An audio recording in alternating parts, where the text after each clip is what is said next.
Thank you for listening to the show on Really Big Something channel. September 22nd, 2017.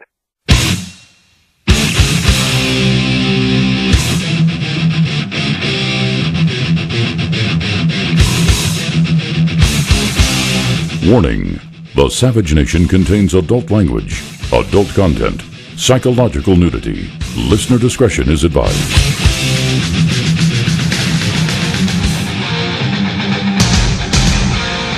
And now, America's most exciting radio talk show, The Savage Nation, home of borders, language, culture. And here he is, winner of the National Radio Hall of Fame Award, Michael Savage. Do the 6 Eagle thrust, put on Sidewar up, sing it loud. Into the Romeo Foxtrot, shall we dance? Oh, would I love to hear that sound over Pyongyang. Why is there not a squadron of helicopters chasing down that fat leech in North Korea? Are we on the air? Oh, I'm sorry. Welcome to the Savage Nation. And is it the apocalypse that we're worried about now? You've got the fat maniac in North Korea threatening to drop a hydrogen bomb on the Pacific Ocean to teach the world a lesson. And what worries me about this fat maniac, Kim Jong mentally ill-un, is that here is a maniac who has never been told no since he was born. Just remember this.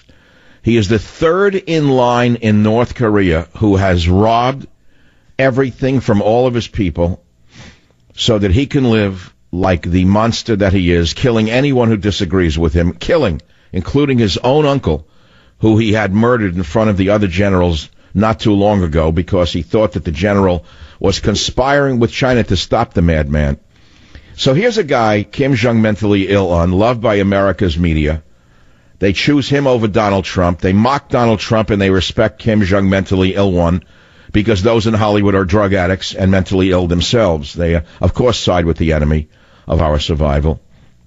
And then I wake up this morning and I see that there are Christians who are into theory and decoding hidden biblical prophecies and secrets who are saying that the world could come to an end tomorrow, September 23rd. They have it down to the day. They are the doom mongers, and they think that the end times are here, beginning this weekend. And they say that there are several cosmic signs appearing in the sky that mark the start of the rapture. Now, the rapture, to those of you who don't know what it is believed to be the moment Jesus returns to earth to lift up the dead, and living to join him for eternity in heaven. And according to Thessalonians 4:16-17, the heavens will split open on this foretold day, and God himself stepping down to take his subjects into the clouds. And they refer to things that are happening right now. And they say, on this day, the astronomical alignment of Virgo, Leo, the Sun, Moon, Mars, Mercury, Venus, and Jupiter will mark a prophecy set in the book of Revelation 12-1-2. Now, I don't know what this is all about, but there's some celestial woman in the sky, another shock theory, and that the mystical planet X or Nibiru will appear in the skies above Earth. All of this is believed by Christian numerologist David Meade, who believes that the Revelation prophecy will herald the arrival of Nibiru. Well, I don't know. It says it's coming on September 23rd, which is just tomorrow already. It's just around the corner. And it says, when it occurs, it places the earth immediately before the time of the sixth seal of Revelation. I was thinking about this, that the world's coming to an end tomorrow.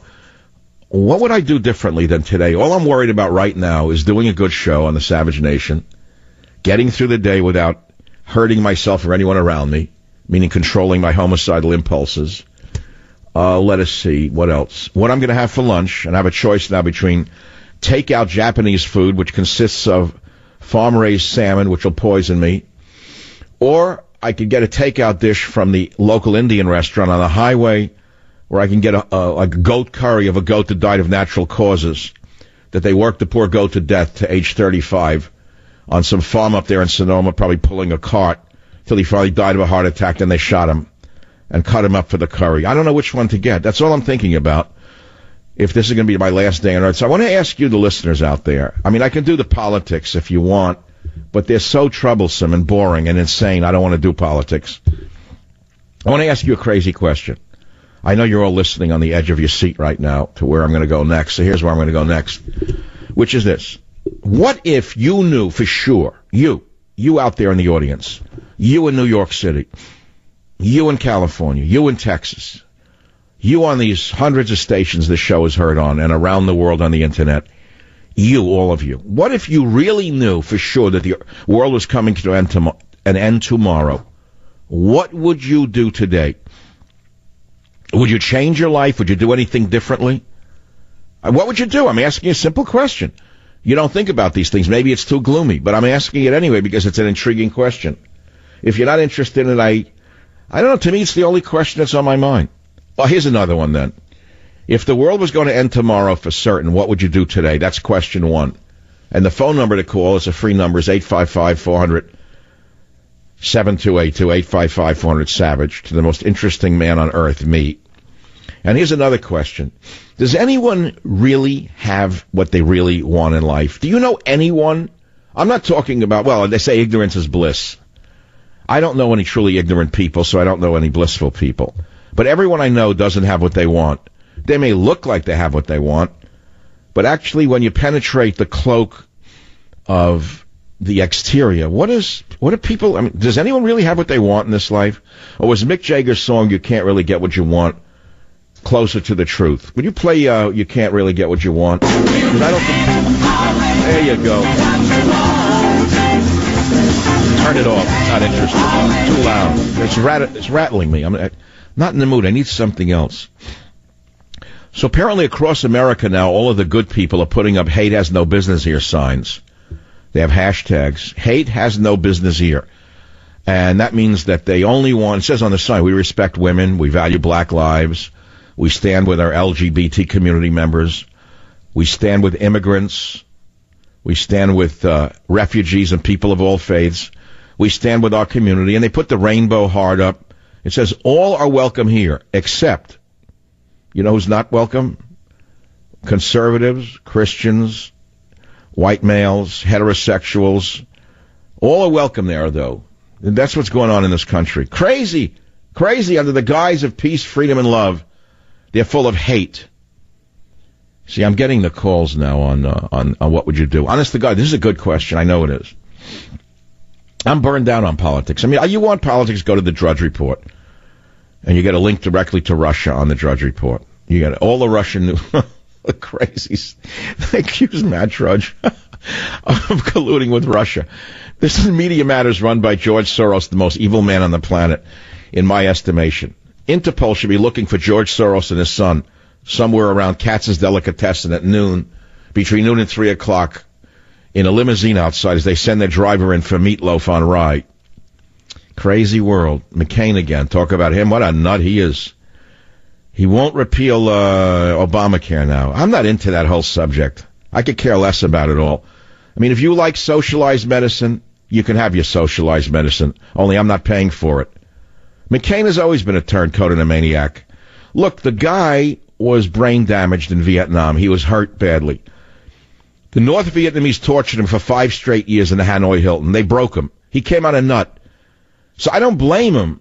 I mean, I respect the man that can survive 5 years of those evildoers in a Vietnamese prison. They tortured the man. They broke his arms. They broke his back. So he's a damaged guy. Okay, so then he became a senator out of compassion for his military service and poses as a Christian conservative, but he's anything but. Now he's siding with the most psycho leftists in the country. And he did it again. McCain struck again. He won't go along on the repeal. Okay, don't call me on it, please. Boring. NFL stadium half empty. Do you know why? Take a knee? You'll see. I mean, how much can people take? You spit on their flag. You spit on the country. You take a knee when the national anthem is sung and you want people to pay to go watch you idiots? No, not really. Bill Clinton's first novel to become a TV series after a bidding war. You know it's garbage. You know it's nothing. I wrote 3 novels, all bestsellers. No one will make a movie of it because... Do you know why my novels, Abuse of Power, A Time for War, and the other one, Countdown to Mecca, are not movies? Simple. Because I am not a left-wing fanatic. who is loved by Katzenberg, Hatzenberg, Matzenberg, Ratzenberg, Spielberg, and Goldberg. If Goldberg, Spielberg, Hatzenberg, Matzenberg, Ratzenberg, and Harvey Weinstein were Americans who loved America, and they were not left-wing shills, they would have bought these books a long time ago and made them into movies. So that's why they're buying Bill Clinton's wonderful novel. As you all know, he didn't write a word of it, I'm sure of that. How could he write a novel? Why would you buy anything written by Bill Clinton? I did not have sex with that girl. Is that the title of the novel? I did not have sex with that woman. That's the title of his novel? It tells the story of a sitting U.S. president's mysterious disappearance with a level of detail that only someone who's held high. Oh, how boring. Of course they're buying it to have access to him. That's all. Now let me really eat my heart out and see what they paid him. No, I don't want to see that. What kind of money? Shameless what kind of money. So, but you see what you're calling about is what would you do if you knew the world was coming to an end tomorrow? I know I made you think, because if you're listening to the show, you're kind of a thinking person. And you know I'm sometimes into like zany stuff. I'm not really being zany. I want to ask you, if the world was really coming to an end tomorrow, as some, let us say, fanatical Christian theorists believe, with Nibiru was going to come, who also says that Nibiru will trigger volcanoes to engulf the world in flames. Well, that's a little frightening, because that sounds like the fat one, Kim Jong mentally ill on. While violent earthquakes will cause tsunamis to drown the land, you can laugh all you want, but you know one hydrogen bomb can ruin your day, even if you're a good commie? You know that even if you're a good progressive, one hydrogen bomb can ruin your day. Did you know that? I don't know. What would I do differently? Right now, I'm just asking you to call the show, 855-407-282. It is Friday. Out here on the West Coast, it's 17 minutes after the hour. Of course, on the East Coast, it's 17 minutes after the different hour, but it's still 18 minutes after the hour now. And it's Friday, which means evening will eventually arrive. And wow, it's the weekend, idiot morons. Party time. Party time. Use those drugs. Drink that alk. Yeah, party time. Okay, whatever. So here it is. What are you going to do if the world's going to go? What if it was really, come on, not if it's going to come to an end. What if you were told you had one day to live? Let's make it more personal. Your doctor says you have only one day to live. What would you do differently than you do now? Tell me what you did. Bob on KLIF, he took the bait. Bob, what would you do if you had one day to live? One day to live, I'd want to make sure I listen to you on the radio and got my spiritual uplifting, and then I could go. After listening to you, I knew there was... Oh, God. That's great. Hey, Bob, that's a great honor, let me tell you. Great honor to have on the radio, sir. And I listen to you every day at my lunch hour. That is so great. I love that.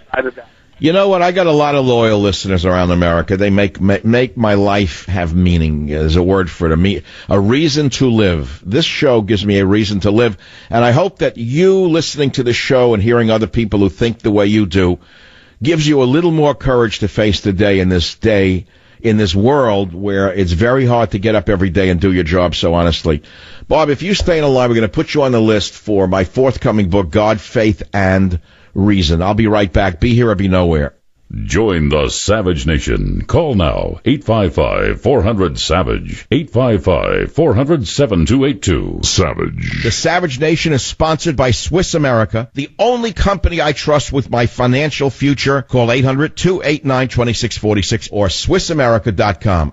Thank you for listening to the show on Really Big Something channel. The Doors. Yeah, he went through the door. Come on through to the other side. This is the end. Break on through to the other side, he said. Yep, and he did. He broke through to the other side. He died around at age 23 from drugs, sex, and rock and roll. Just shows you God was right. Welcome to the show. Yeah, well, okay, come on. I don't know if I'm going to keep this topic going here, but it's not a bad topic because I asked three guys who will remain unnamed during the break. I said, come on, be seriously. What if you knew the world was coming to an end tomorrow? What would you do differently? One said he would steal the fastest car he could find. As we talked about my Hellcat, which is in Los Angeles, that car is so fast that you hit it at 65 and the thing fishtails. 730 horsepower. Another guy said, I can't say, it'll be too revealing and they'll get in trouble. It had to do with food and sex. But another one said that he would binge watch The Sopranos, which he has never seen, which is amazing. That's an amazing answer. It is the greatest television series ever done. But I don't know what I would do, truthfully. I have no idea. I never thought about it. I'm asking you to think about it. What would you do if you knew the world was coming to an end? That's what I really want to know, because who is this guy? Time when the moon appears under the feet of the constellation Virgo, the sun appears to be precisely clothed in Virgo, blah, blah, blah. Mead explained the great sign of the woman as described in Revelation 12:1-2 forms and lasts for only a few hours. According to computer-generated astronomical models, the sign has never before occurred in human history. It will occur on September 23rd, 2017. It will never occur again, the celestial woman. When it occurs, it places the earth immediately before the time of the sixth seal of Revelation. I don't know. Why are you going to deal with this stuff? What would you do? WFTL, Florida. Noah's Ark land. Bill, welcome from Florida. What's on your mind, Bill? I hit the wrong button. I'd hop on a flight, fly up to San Francisco, and do my best to meet Dr. Michael Savage. You know, that's a very nice thought. Maybe I should do a live appearance somewhere before the world comes to an end again. I haven't done one since 2002.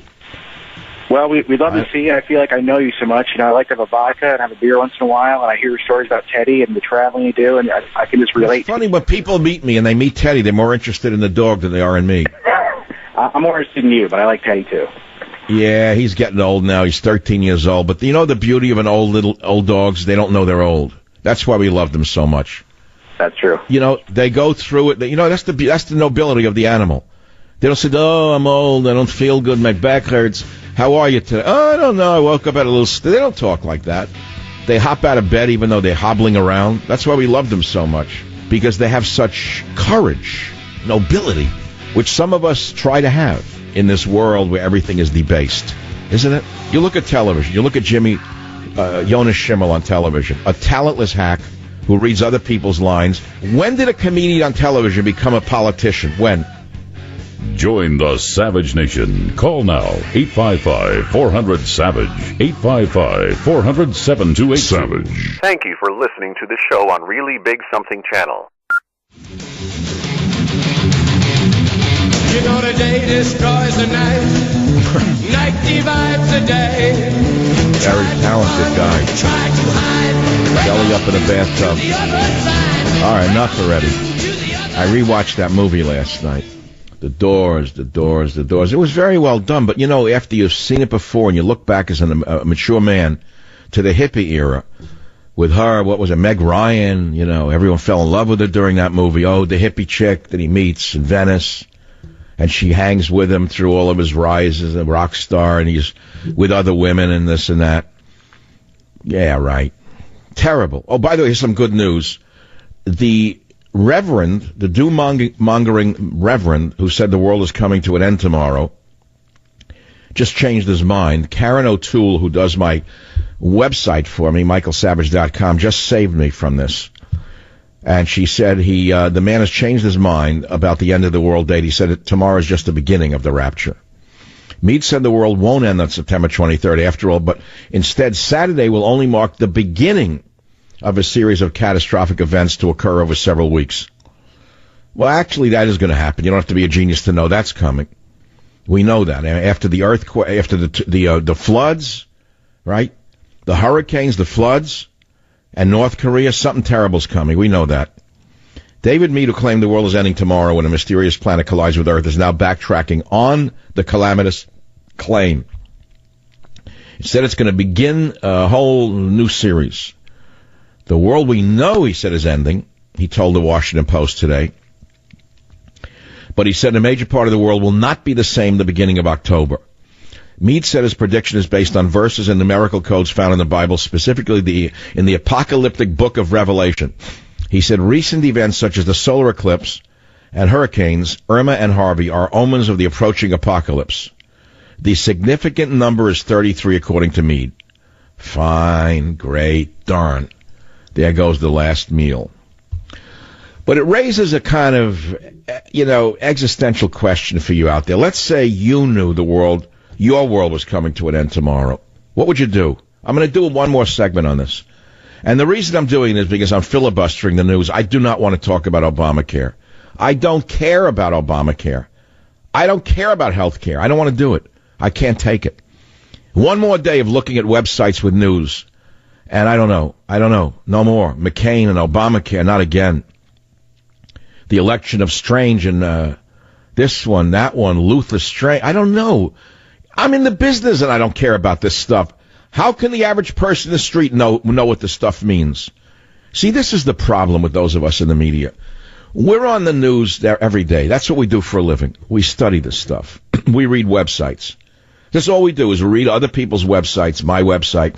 I get stories, I aggregate them, others do, blah, blah. And we read them, and we think that that's the reality of the world, but it isn't. The reality of the world is that the majority of Americans live paycheck to paycheck. Let's start with that. That's number one. Then the second reality of the world, number one, it's always bread and butter issues. That's number one. No matter what you may think, it always comes down to how much jack they have in their pocket. Period. End of story. It's the way it's been from the beginning of time. The Romans knew this too. The Romans, well, it was, which was Pliny the Elder? One of the two Roman historians wrote that the average Roman didn't really care about where the legions were, which country they were fighting in. The average Roman cared about the pebble in the shoe. What does that mean?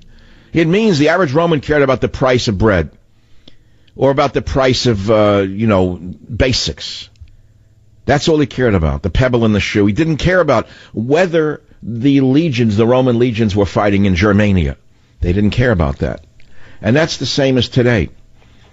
Truthfully, the average person cares about bread and butter issues, about moral issues, about family issues. They want to be left alone to lead their lives in their own way. They don't want anyone from the government lecturing them. They don't want anyone from the churches lecturing them and telling them what's right and wrong. They really don't. I'm telling you how it is. They know what's right and wrong at a certain point, and they don't want anyone reminding them every day like they're a bad boy. So, for me to do the news for you, which I've done for 20-some-odd years, I can do it. And I've done it pretty well, but the thing is, so what? Now what? Now what? What are we going to do now? We're going to go back to the basics, talk about bigger issues.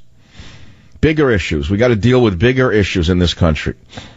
But what would you do if you knew the world was coming to an end? That's what I want to know. Well, we'll drop the topic altogether. How's that? Take a couple more on this. Anthony on WABC line 2. Go ahead. Take the last shot at this question. Yeah, hi, Mike. I'm a pastor in upstate New York, and I've got to tell you that if I knew the end was coming tomorrow, I really wouldn't do anything differently because I try to live my life day by day ready for that day. So you know what? I'm the same exact way. I don't believe in the apocalyptic vision, but I know one day I'm not going to be here the next day. Isn't that true for all of us? It's really very true. Has anyone ever put it more simply than that? I know that one day I'm not going to be here the next day. That's as down to earth as you're going to get. So I really wouldn't do anything differently today than I do any other day. Right. I mean, I make it my business every day to live in repentance, to try to walk as close as I can, to be as kind as I can as a result of that walk. So there's really nothing that I would do, nothing I would change, except maybe to do it even better. Well, you sound like a very good man. Obviously, you are.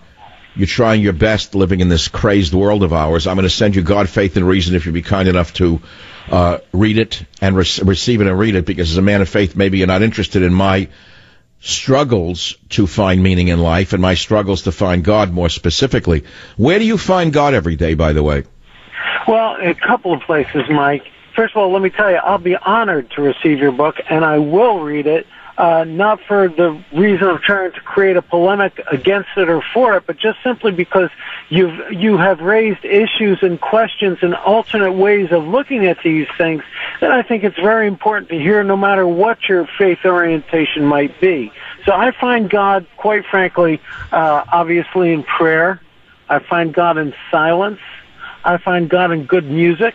I find God in the look of a child. I find God in the love that I have with my wife. I find God in worship. So I don't limit myself in finding God to those things that you would normally term religious, because He gave us all of this life to know Him with. All of this life is a... Anthony, where are you a pastor in New York State? Where? I'm in Wurtsboro, New York. near the old prison. Wurtsboro Prison. Yeah, it's near there, but I'm the pastor of Mamakating Bloomingburg Christian Fellowship. I got to tell you, your followers, your congregation is very lucky to have you, Anthony. Stay on the line. I'll send you God, Faith, and Reason, because you certainly have an abundance of all of the above words. Wurtsboro Prison. Brings back memories. Don't get me started now. You trigger me now. It's like you say Wurtsboro. Right away, I'm a child back in the back of my father's car, driving the Catskill Mountains, and there's Wurtsboro Prison, and there are the prisoners working in the fields. And the corn would be real high in August, and the prisoners would be in the field right off the road. And as a kid, you're kind of afraid because you say, oh, there's a prison, big prison. There's prisoners, and they're out of the prison. I say, Dad, why are they allowed outside of the prison? And he explained to me, because these are people, he said, who have very little time left to serve, and they have offered, the prisoners have offered, they've been given the opportunity to work in the cornfields in the last months of their sentence, and they're doing so because they'd rather be outside than inside. So the kid's like, oh, that's okay. They're not going to hurt me, not going to kill me with a cornstalk. But those are the memories, and you learn through Real Life 101. And I wonder how many of us really know what real life is anymore. For those of us in the media, it's even harder because we live in our own bubble. You live behind a screen or another screen or another screen, and all you do is look at screens. But how many of the people in the media that we listen to, whether it be on television or elsewhere, go down in the street and talk to actual people without bodyguards? How many? You can count them on one paw. One paw. WLOB. LOB, where is LOB? LOBME. Oh, Maine? I get a listener in Maine now and again. I like Maine. I once spent a few weeks up in Tennant's Harbor, Maine. It was a beautiful time. I happen to love Maine. I don't know what's wrong with the people up there. They used to be rock-ribbed Americans. They become psychos. I guess too many people from Boston moved in there and polluted their minds. Scott, what's on your mind? What would you do with the last day?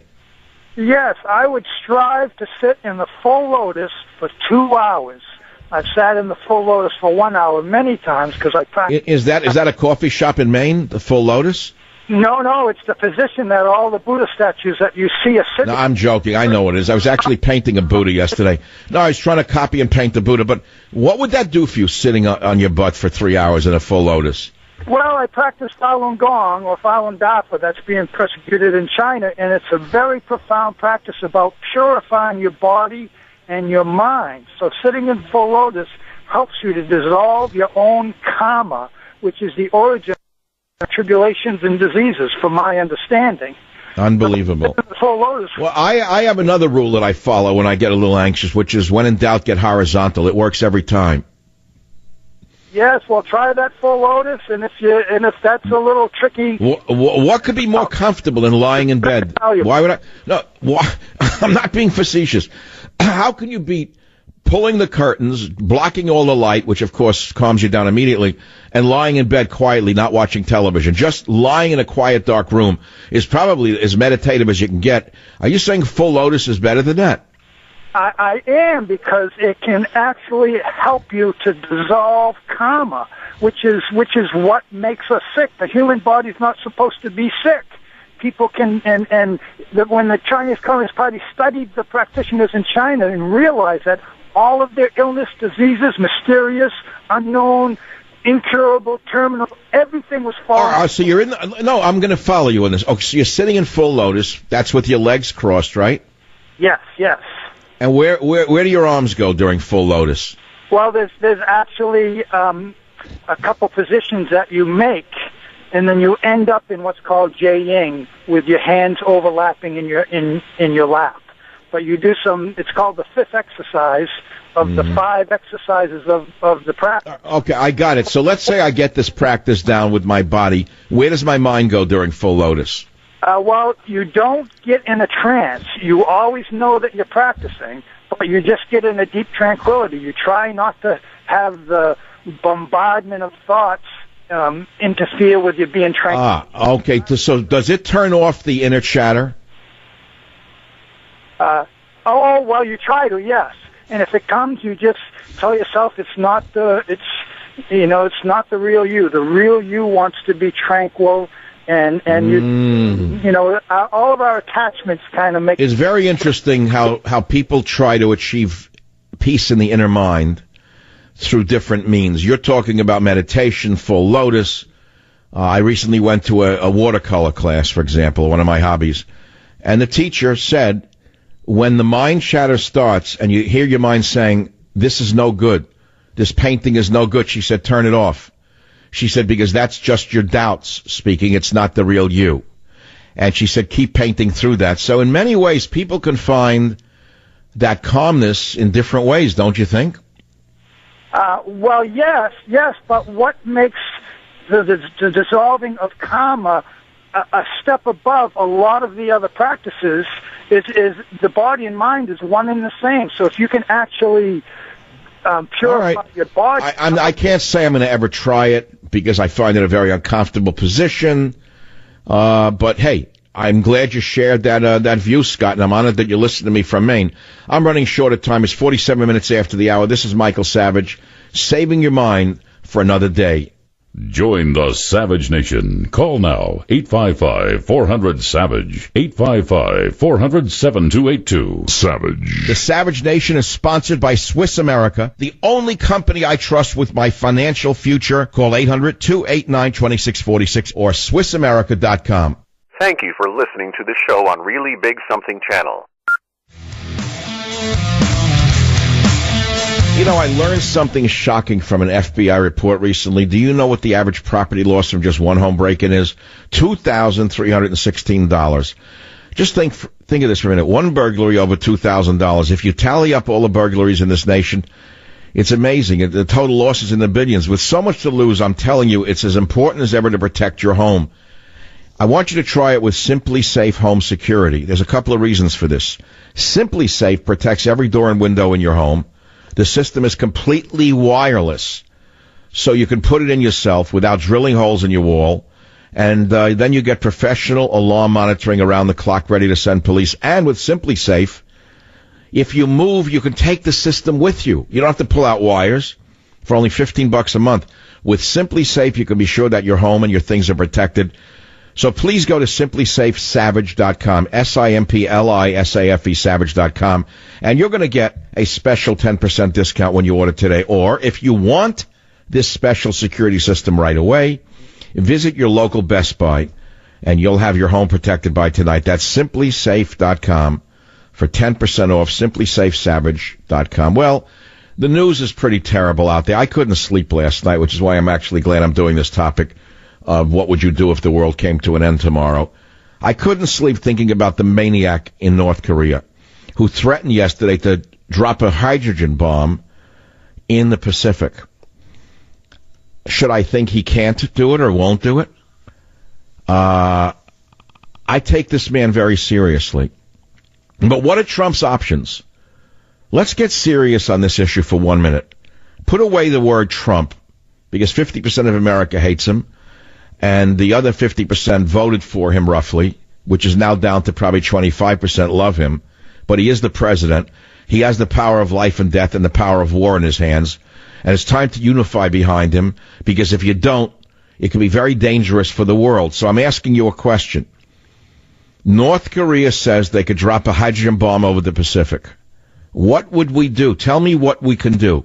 It seems to me that we've reached a point of no return with this brinksmanship. Now, a caller to this show last week made a very good suggestion. The first thing he would do is order all U.S. troops out of South Korea.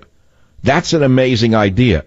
That would send the strongest possible signal to North Korea's madman and to China that we're getting ready to do something.